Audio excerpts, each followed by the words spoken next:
पावलं उचलून या सरयू पर्यंत आमची पावलं वळली. मग सरळ वास्य वाटतायत. सौमित्र जाऊ नका, आम्हाला तुमची गरज आहे, थांबा. पण नाही हो, मला क्षमा करा. प्रभूच्या तत्वाला कलंक लागेल असं माझ्याकडून कधी वर्तन आजपर्यंत घडलेलं नाही. प्रभू आज्ञा मान्यच करावी लागेल.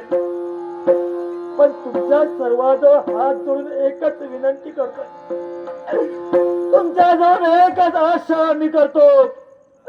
आतापर्यंत तुमची सेवा करत असताना जर का सौमित्र कुठेतरी चुकला असेल, नकार आमच्यातून कुठला अपराध झाला असेल, मोठ्या अंतःकरणात तुम्ही याला दया करा. आमचा अपराध पदरात घ्या. आणि आतापर्यंत जशी अयोध्येला तुम्ही साथ दिली, तसेच यापुढे माझ्या प्रभावाला साथ द्या. तुमचा सर्वांचा गोड आनंदाचा निरोप घेऊन या सगळ्यापर्यंत सौमित्र आलाय. नाही थांबणार आता. आता सगळ्यात प्रवेश करणार आहे. हे माते, हे माऊली, माऊली तू माया दिले करू, कसा तुला विसरू.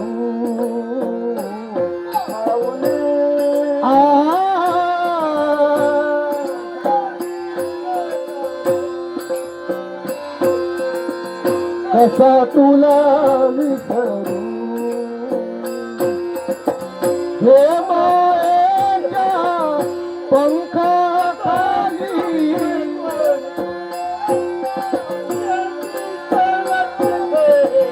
हे मायेच्या पंखाखाली तू मायेची वासरू. कसा तुला विसरू.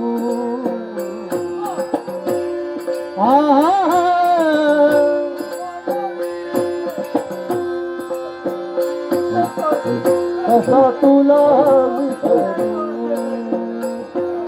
श्री राम जय राम जय जय राम, श्री राम जय राम जय जय राम, श्री राम जय राम जय जय राम, श्री राम जय राम जय जय राम, श्री राम जय राम जय जय राम, श्री राम जय राम जय जय राम, श्री राम जय राम जय जय राम, श्री राम जय राम जय जय राम, श्री राम जय राम जय. जय श्री राम, जय श्री राम. तर प्रभू रामचंद्र निजधामी जाण्याची वेळ समीप आहे. अयोध्येच्या कल्याणासाठी लक्ष्मणानं देहदंडाचं शासन सुद्धा स्वीकारलं आणि शेषाचा अवतार असलेला लक्ष्मण निजधामी निघून गेला. साऱ्यांचा गोड निरोप घेऊन प्रभू रामचंद्र शरयू नदीच्या दिशेने निघाले. साऱ्यांच्या नेत्रावटे सागरी विश्राम, क्षीरसागरी विश्राम प्रणाम. श्रीराम जय राम जय राम, श्रीराम जय राम जय जय राम.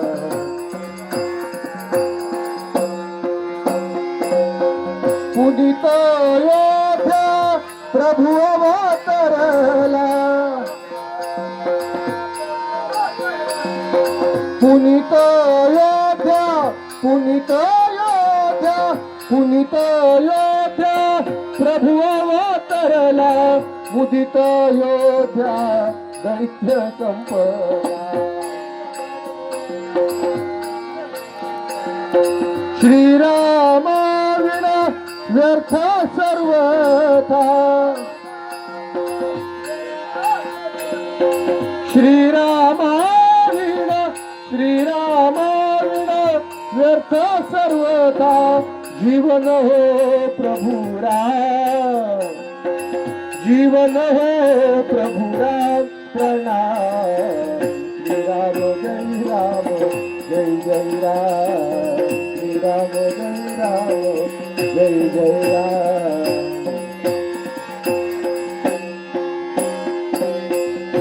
अवताराची करुणी पूर्तता चालले श्रीराम चालले श्रीराम प्रणाम श्रीराम जय राम जय जय राम श्रीराम जय राम जय जय राम पुनित अयोध्या प्रभु अवतरला मुदित अयोध्या दैत्य संपदा श्रीराम विण व्यर्थ सर्वथा जीवन हो प्रभु राम जीवन हो प्रभु राम प्रणाम श्रीराम जय राम जय जय राम श्रीराम जय राम श्रीराम जय राम जय जय राम नाडसेव कुमार विहान मुकेश साळसकर कुमार विहान मुकेश साळसकर तसेच बाल कलाकार पखवाज वादक कुमार आदित्य साळसकर कुमार आदित्य साळसकर याचकडून पारितोषिक आलंय. कुमार आदित्य साळसकर याला त्याच्या कलेत उत्तरोत्तर प्रगती होऊ दे त्याला आरोग्य संपन्न दीर्घायुष्य प्राप्त होऊ दे असा शुभ आशीर्वाद. त्याप्रमाणे कुमार विहान मुकेश साळसकर यालाही आरोग्य संपन्न दीर्घायुष्य प्राप्त होऊ दे असा आशीर्वाद देऊन आदरपूर्वक बक्षिसाचा स्वीकार. नाट्यरसिक अभिमन्यू साळसकर यांनी वावेश्वर रसाचा नाट्यमंडळासाठी हे लाखमोलाचं 600 रुपयाचं पारितोषिक दिलंय. अभिमन्यू साळसकर यांना आरोग्य संपन्न दीर्घायुष्य लावो ही गणपतीजनी प्रार्थना करून या पारितोषिकाचा कंपनीतर्फे स्वीकार करतो. हे प्रिय अयोध्यावासियो, आपण सारेजण आमच्या प्रेमापोटी स्नेहवश इथपर्यंत आला आहात. आपल्या नेत्रावाटे अश्रुधारा वाहत आहे, आपल्या मुखातून शब्द बाहेर पडत आहे, प्रभो आम्हाला सोडून जाऊ नका, प्रभू निजधामी जाऊ नका. पण प्रत्येक गोष्टीची एक मर्यादा असते. त्याचप्रमाणे आमच्या अवतार कार्याची मर्यादा आज संपलेली आहे. आपल्या सर्वांच्या आनंदाचा गोड निरोप घेऊन आम्ही स्वधामी जाणार आहोत. पण स्वधामी जाण्यापूर्वी आपल्या प्रत्येक शंकेचं निरसन आम्ही नक्कीच करणार आहोत. आपल्याला प्रश्न पडला असेल की कोण देवता आमच्या स्वागतासाठी उपस्थित आहे. जी आमच्या समोर चालत होती ती देवी सिद्ध गायत्री आमचा मार्ग प्रकाशित करत होती. आमच्या दोहो बाजूला भूदेवी आणि श्रीदेवी म्हणजेच देवी लक्ष्मी वैकुंठात नेण्यासाठी स्वागतोत्सुक आहे. या अवतार कार्यात धारण केलेले धनुष्य आणि बाण हे मूर्तिमंत स्वरूपानं या ठिकाणी उपस्थित आहे. आमचे सर्व भ्राता आणि आपण सारेजण आनंदाचा गोड निरोप देण्यासाठी या ठिकाणी उपस्थित आहात. नक्कीच स्वधामी जाण्यापूर्वी काही हिताच्या काही महत्वाच्या गोष्टी आपणास सांगाव्यात. रामकथा प्रत्येकाला माहीत असणं फार गरजेचं आहे. ही रामकथा प्रत्येकाला माहीत का असावी? तो एक दैवी तत्वाचा भाग आहे म्हणून नाही, तर या रामकथेतून अनेक गोष्टी शिकण्यासारख्या आहेत. फक्त आपली शिकण्याची वृत्ती असायला हवी आहे. मग काय बरं शिकता येईल या रामकथेतून? पहिली महत्वाची गोष्ट जी या रामकथेतून शिकता येईल, कोणत्याही मुलानं आपल्या आई वडिलांचा कधीही अनादर करू नये. प्रत्येकानं आपल्या आई वडिलांचा नेहमी आदर करावा. पिताश्री वचन तुम्ही दिलात, कसं पूर्ण करायचं हे तुमचं तुम्ही बघून घ्या. अशा उलट शब्दात आम्ही आमच्या पित्याशी कधीही बोललो नाही. उलट मातृ इच्छा आणि पितृवचनासाठी 14 वर्षाचा वनवास आम्ही आवडीनं स्वीकारिला. कारण आम्हाला माहिती आहे आई वडील आपल्या मुलांचं अहित कधीही करणार नाहीत. आणि या वनवासातील प्रसंगातून काय शिकता येईल? श्रीरामाप्रमाणे उच्च पदाची प्राप्ती करून घ्यायची असेल, श्रीरामाप्रमाणे उच्च पदाची प्राप्ती करून घ्यायची असेल तर वनवासासारखा खडतर प्रवास प्रत्येकाला आपल्या आयुष्यात सहन करावा लागतो. हेच या रामकथेतून आपल्याला शिकायचं आहे. म्हणून प्रत्येकानं लक्षात असू द्या, कुणीही आपल्या आई वडिलांचा कधीही अनादर करू नये. प्रत्येकानं आपल्या आई वडिलांचा आदर करावा, त्याचं जीवनात कल्याण झाल्याशिवाय राहणार नाही. दुसरी महत्वाची गोष्ट म्हणजे बंधुप्रेम. बंधुप्रेम कसं श्रेष्ठ आहे हे आमच्या सर्व भ्रात्यांनी सिद्ध केलं. मरणासन्न अवस्थेत असताना स्वतः रावणानं लक्ष्मणाचं कौतुक केलं. रावण काय म्हणाला? हे लक्ष्मण, श्रीरामापेक्षा सर्वच बाबतीत मी श्रेष्ठ होतो. श्रीरामापेक्षा सैन्य माझ्याजवळ होतं, श्रीरामापेक्षा धन माझ्याजवळ होतं, श्रीरामापेक्षा पराक्रम माझ्याजवळ होते, श्रीरामापेक्षा पुत्र पौत्र माझ्याजवळ होते. प्रत्येक गोष्टीत श्रीरामापेक्षा रावण सरस असताना राम रावण युद्धात राम जिंकला, रावण हरला. असं का घडलं? कारण रावणासमवेत त्याचा भाऊ नव्हता आणि रामासमवेत त्याचा भाऊ लक्ष्मण होता. म्हणून राम रावण युद्धात राम जिंकला, रावण हरला. यातून काय शिकता येईल? काहीशा संपत्तीसाठी, काहीशा प्रतिष्ठेसाठी, काहीशा मान सन्मानासाठी दोन बंधूंनी आपापसात कधीही भांडू नये. कारण दोन बंधू आपापसात ज्यावेळी भांडत असतात ना, त्यावेळी त्याचा आनंद पाहणारे लोक घेत असतात आणि या भांडणाचा गैरफायदा तिसरेच लोक करून घेतात. आणि दोन बंधू गुण्या गोविंदानं ज्यावेळी एकत्र राहतात ना,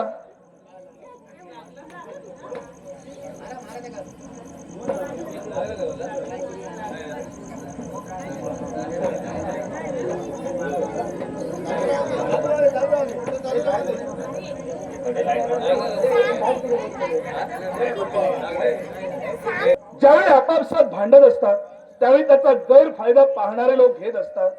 आणि म्हणून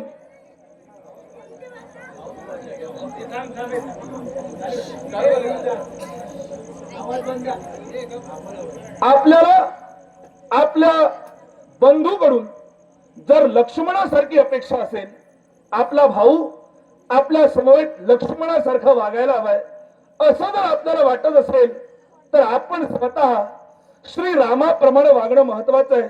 नाहीतर आपण रावणासारखे कसेही वागू आणि बंधूकडून लक्ष्मणासारखी अपेक्षा ठेवू तर ते कधीही पूर्ण होणार नाही. म्हणून काहीशा संपत्तीसाठी, काहीशा प्रतिष्ठेसाठी, काहीशा मान सन्मानासाठी दोन बंधूंनी आपापसात कधीही भांडू नये. हे त्या रामकथेतून आपल्याला शिकायचं आहे. तिसरी महत्वाची गोष्ट म्हणजे नवरा बायकोचं नातं कसं असावं. देवी सीतेचा आमच्यावर विश्वास होता. या संकटातून प्रभू राम आपली मुक्तता करतील, तिचा विश्वास दृढ राहणार आणि आम्ही रावणाचा शेवट करून तिची मुक्तता केली. अर्थात नवरा बायकोचं नातं हे संशयाच्या जाळ्यात अडकलेलं नसावं, ते विश्वासाच्या अतूट बंधावर बांधलेलं असावं. हेच या रामकथेतून आपल्याला शिकायचं आहे. आपल्या पश्चात आपल्या मुलांनी असं म्हणू नये की आमच्या आई वडिलांनी आमच्यासाठी काय केलं. हा आदर्श जगाला घालून देण्यासाठी आमच्या पुत्रांना अयोध्ये समवेत प्रत्येकाला स्वतंत्र राज्य आम्ही बहाल केलेली आहे. ती कोणती? भरताचा पुत्र पुष्कल, या पुष्कलावरती आम्ही बहाल केलेली आहे. तक्षास तक्षिणा नगरी आम्ही बहाल केलेली आहे. लक्ष्मणांच्या पुत्रांस आरुपद देश आम्ही दिलेला आहे. शत्रुघ्नाचा पुत्र सुबाहू यास मधुरा नगरी आणि श्रुतसेनास विदिशा नगरी आम्ही बहाल केलेली आहे. आमचे पुत्र लव आणि कुश यांना श्रावस्ती नगरी वसवून लवास उत्तर कौशल आणि कुशास दक्षिण कौशल अशी प्रत्येकास स्वतंत्र राज्य दिलेली आहे. अर्थात आमच्या पश्चात आमची मुलं असं कधी म्हणणार नाही की आमच्या आई वडिलांनी आमच्यासाठी काहीही केलं नाही. हा आदर्श प्रत्येक आई वडिलांनी घ्यायचा आहे आणि आपल्या मुलांच्या भविष्याचा विचार करून वर्तमान काळात योग्य ती तजवीज करून ठेवणं हेच या रामकथेतून आपल्याला शिकायचं आहे. अशा अनेक गोष्टी या रामकथेतून आपल्याला शिकता येतील. फक्त लीनतेनं ती शिकण्याची वृत्ती आपल्याला असायला हवी. आता आपल्या सर्वांच्या आनंदाचा गोड निरोप घेऊन आम्ही स्वधामी जाणार आहोत. पण काही जणांची इच्छा आहे त्यांना आमच्या समवेत यायचं आहे. मग आम्ही काही क्षणानंतर शरयू नदीत प्रवेश केल्यानंतर जे जे अयोध्यावासीय आमचं अनुकरण करतील त्या प्रत्येकास स्वर्गापेक्षाही श्रेष्ठ आणि ब्रह्मलोकाच्या जवळ असणारा त्या संतानक लोकाची प्राप्ती होणार आहे. जे जे आमचं अनुकरण करतील त्यांना. हे राक्षसराज विभीषण, धर्माचं पालन करून लंकेचं साम्राज्य आपण सांभाळायचं आहे. हे वृक्षराज जांबवंत, द्वापार युगाच्या अंतापर्यंत आपण या ठिकाणी उपस्थित असणार आहात. द्वापार युगात एका वेगळ्या अवतारात तुमची आमची भेट होणार आहे. हे वानरराज सुग्रीव, आपण सूर्यपुत्र आहात.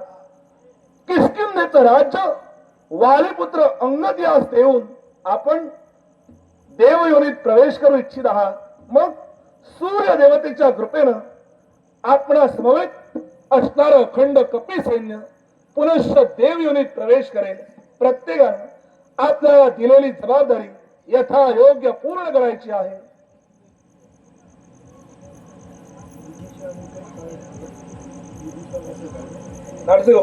कुमारी विदिशा मुकेश साळसकर, कुमारी अंतरा अनिल साळसकर या दोन्ही बालिकांकडून बहुमोल बक्षीस झालेलं आहे. कुमारी अंतरा आणि कुमारी विदिशा या दोघींनाही आरोग्य संपन्न दीर्घायुष्य प्राप्त होऊ दे असा आशीर्वाद देऊन आदरपूर्वक बक्षिसाचा स्वीकार. कुमार अगस्त्य निलेश साळसकर या बालकावरून पारितोषिक आलंय. कुमार अगस्त्य यालाही आरोग्य संपन्न दीर्घायुष्य प्राप्त होऊ दे असा आशीर्वाद देऊन आदरपूर्वक बक्षिसाचा स्वीकार. हे प्रभू,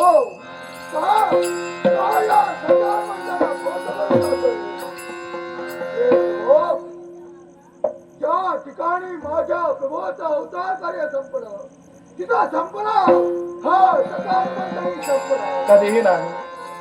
हे भक्तराज, ज्याप्रमाणे हा हरी अनंत आहे त्याप्रमाणे हरी कथा अनंत ठेवणं ही जबाबदारी तुझी राहील. चिरंजीवित्वाचं वरदान घेऊन या विश्वात वावरणारा तू, जे राम सानिध्य तुला लाभलेला आहे त्या राम कथेचा प्रचार आणि प्रसार भविष्यात तुला करायचा आहे. हे प्रभू, भक्तीचा प्रचार आणि प्रसार मी नक्कीच करेन. हे भक्तराज, कलियुगात हरिनाम कीर्तनाशिवाय मुक्तीचा दुसरा मार्ग नाही हे या जगाला पटवून देण्यासाठी आणि सद्भक्तांचं रक्षण करण्यासाठी तुला कार्यरत राहायचं आहे. माझी एक इच्छा आहे आणि ती इच्छा कोणती असेल, ज्या ज्यावेळी मला सगुण स्वरूपाचं दर्शन हवं असेल त्या त्यावेळी दर्शन देण्याची तत्पर. तथास्तु. हे भक्तराज, पुढे येणाऱ्या द्वापार युगात एका वेगळ्या अवतारात मी अवतीर्ण होणार आहे. त्यावेळी तुझ्या इच्छेसाठी द्वापार युगात सुद्धा श्रीराम दर्शन तुला नक्कीच प्राप्त होईल. हे प्रिय अयोध्यावासी हो, आपल्या सर्वांच्या आनंदाचा गोड निरोप आम्हाला हवाय आणि म्हणून अहंकाराचा नाश करणारा आणि अर्पण विधीत अतिशय महत्वाचा मानला जाणारा हा कुशघास हाती घेऊन आम्ही शरयू नदीत प्रवेश करत आहोत. राजा म्हणून कार्यरत असताना जर आमच्याकडून काही चूक घडली असेल, फार मोठ्या अंतःकरणानं आम्हाला क्षमा करा आणि जे प्रेम आपण आमच्यावर केलात तेच प्रेम आमच्या पुत्रांवर सुद्धा करा, एवढीच आपल्याकडून अपेक्षा आहे. दुःखातीने नगर पोळले, रघुराया विना धैर्य धरा